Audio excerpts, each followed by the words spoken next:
The map sizes of Assassin's Creed games is getting bigger and bigger with every subsequent release, and they are showing no signs of slowing down. I actually saw a meme the other day which said that Ubisoft is not going to be content with what it's doing now and is probably going to end up recreating the entirety of Earth. You know what, I won't be surprised if that happens. Well, that'll completely blow your mind, take years off of your life just to complete one game, and will also make sure your storage has not one single byte left empty. And why do I say that exactly? Because the worlds we see in Assassin's Creed are expanding at a rate which is unimaginable. Just a few short years ago, the Assassin's Creed maps were really nice, compact little places that you could explore and could probably get around in a few minutes, but now they're so darn big, one simply could not travel up and down the entire map even if they had hours at a time. That's how big and enormous they are becoming. And when I say the map, I include every single inch from top to bottom, whether it's sea, land or otherwise. But I'm not including the special locations you travel to during side conquests and whatnot.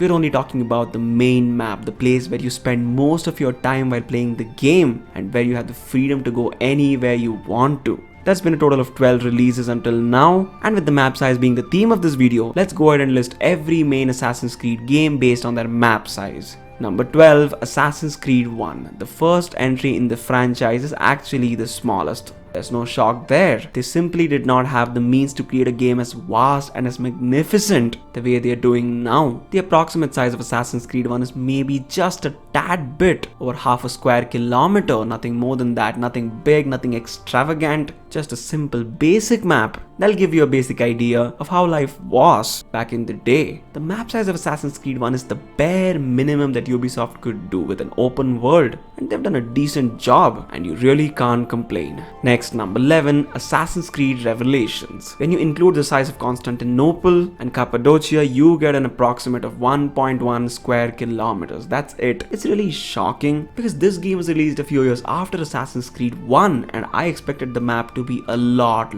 bigger. Constantinople felt really small and compact. Yes, it was kind of a beautiful city. I wouldn't say it was bad or anything, but the size, oh my goodness, that was lacking sorely. Just 1.1 square kilometers. We saw bigger games before, and I expected Revelations to be a lot bigger, but unfortunately, it was only big enough to be second from the last. Next, number 10, Assassin's Creed 2. Despite coming 2 years before Revelations, this game had a map size of approximately 1.3 square kilometers and was one absolute spectacle of a map. Florence was about 0.3 square kilometers, Venice was about 0.37, and Tuscany being the biggest area of the map, 0.6 kilometers. It was beautiful. Every inch of the map that they created was used perfectly. Nothing felt soulless. Everything felt like it had a place, and there were secrets all over the place. No one can complain. Despite being just 1.3 kilometers, this is one of the better maps in Assassin's Creed during the Ezio era. And the kind of upgrade it was from Assassin's Creed 1, one simply cannot ignore the achievements of Ubisoft, and they deserve all the praise in the world for it. Next, number 9, Assassin's Creed Brotherhood. Rome is stunning, and it's actually pretty big too. The size of it, 1.36 square kilometers, a tad bit, just a teeny tiny bit bigger than Assassin's Creed 2, but it actually felt a lot bigger. And the reason being, there was one single city that they had to make. They made it to perfection, absolutely no doubt in that. But still, because of the lack of barriers and necessity to travel to other cities, made this map feel so much bigger. But they had put every single landmark and detail that they could think of in this map. Trust me, it's actually the best in the entire Ezio series, and for the era, it's an absolute visual achievement. Despite Brotherhood being kinda old, this map will not disappoint. The size of it, do not underestimate this, because it's pretty darn big. When you play it, you'll realize what I'm talking about. It might seem small on paper, but it's just big enough and it's spectacularly beautiful. Next, number 8, Assassin's Creed Unity. Shockingly enough, Assassin's Creed Unity's map is actually pretty small. I do agree that Paris during the French Revolution has been encapsulated perfectly, but still the map size itself really fails to impress. Just 1.7 square kilometers, and that's about it. Yes, it's filled with rich detail and opportunities you simply cannot ignore, but yet for the time it was released, it was actually one of the smaller maps, and fans expected a map a lot bigger than this. Sometimes just little details are not enough. See, I do agree bigger is not always better, but in these kind of matters, bigger is usually better.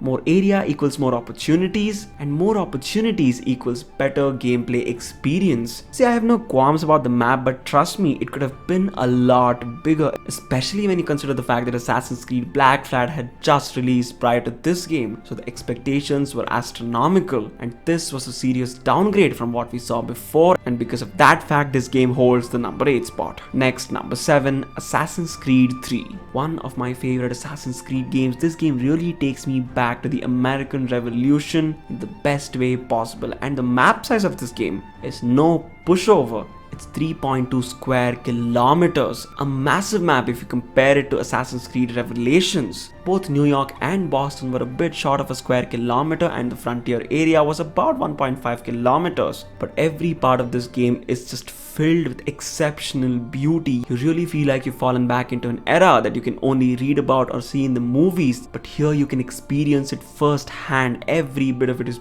beautiful. My favorite part being the frontier. It's just filled with so much rich natural habitat. I was absolutely stunned the first time I played it, and 3.2 square kilometers have been used to absolute perfection, and they deserve every bit of praise for it.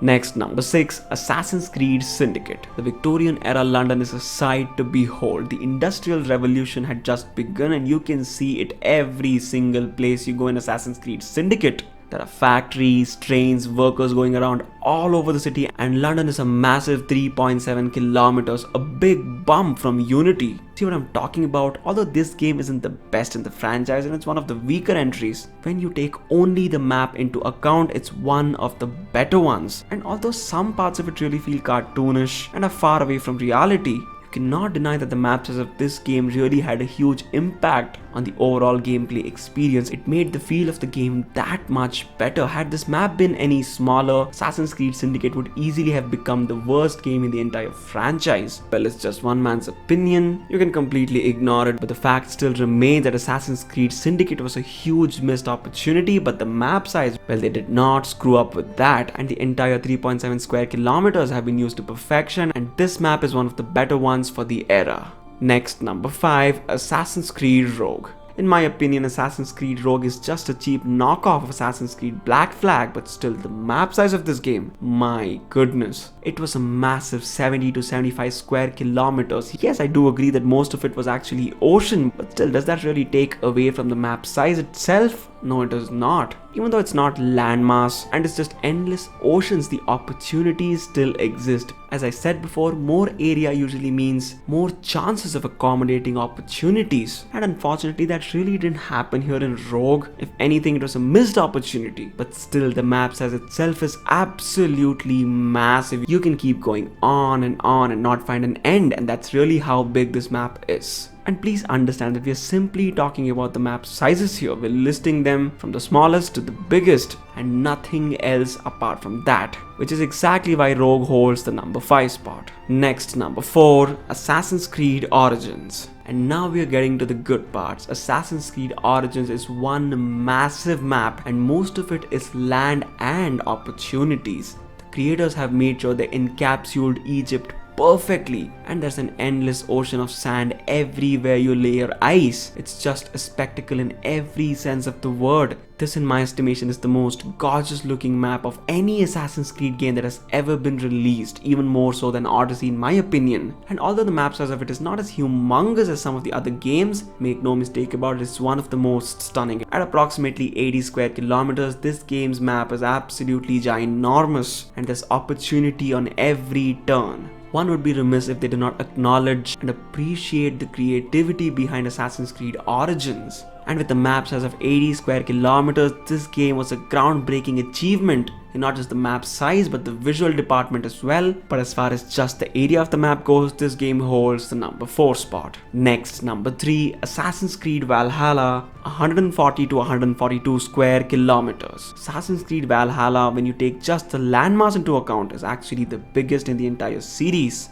But you know what? Ubisoft actually figured out what they had to do. They realized that they don't have to make cities or parts of a world anymore. And you know what's the X factor? That's right, the oceans. See, because the ocean is just nothing but endless opportunities and they can make as much of it as they want without the map feeling fake or unoriginal. That's exactly what they realized at Black Flag, and they continued this formula and they're doing it even now. And as expected, they repeated it in Assassin's Creed Valhalla as well. There's not that much sea here, but the entire map itself is actually humongous. You can keep going on and on and on. There are so many cities, so much ground to cover, so many locations to hack. One could keep playing this game for maybe over a month, the regular 5-hour days, and still not crack 100%. That's how big this game really is. And at over 140 square kilometers of a map size, they have not missed the opportunity to make sure that they create one of the most stunning worlds that have ever been put to screen. See what I mean? Ubisoft is just making it bigger and bigger. You don't realize it. Sometimes the maps might feel a little small on paper, but if you play the game in depth and understand how big it really is, you will know that they are expanding at a rate that is alarming at times. Because you know what? These games are really addictive and I do not want to be stuck in front of a computer for years at an end, which is something that might be a reality in the near future. And as much as that scares me, I'm equally excited for the opportunity to see something like that, to witness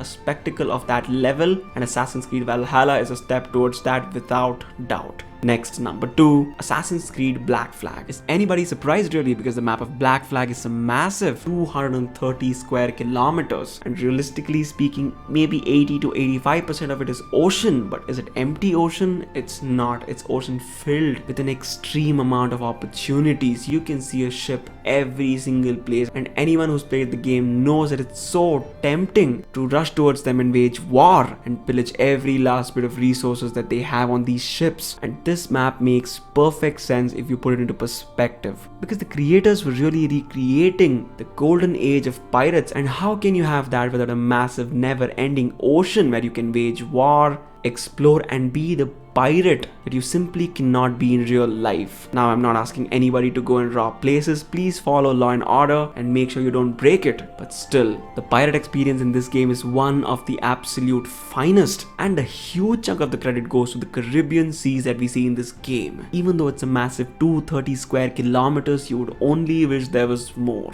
And now, number 1, as you all might have guessed, Assassin's Creed Odyssey. The map size of this game is a shocking 256 square kilometers. Yes, you heard it right. It's simply mind-numbing, isn't it? And it's not all just sea. There's so much land here too. You could literally be glued to the screen for hundreds of hours and still not see every part of it. It's really that big and massive. I've played this game twice, and I've easily put over 150 hours into the game, but still I wasn't able to complete every location in this game. It's just so big, it actually gets boring at times. If you put in as many hours as I have into the game, you'll realize that it's all repetitive, but still at first glance you will not be able to believe the scale and the scope of this map. The first time I played this game, I myself thought that many areas of the map was actually inaccessible, and when I realized that every part can be reached, I was actually stunned. Had they really made a game this freaking big, I asked myself, and repetitive or otherwise, it's an achievement worth recognizing. And if we only consider the visuals and the maps, Ubisoft is definitely the pioneer now,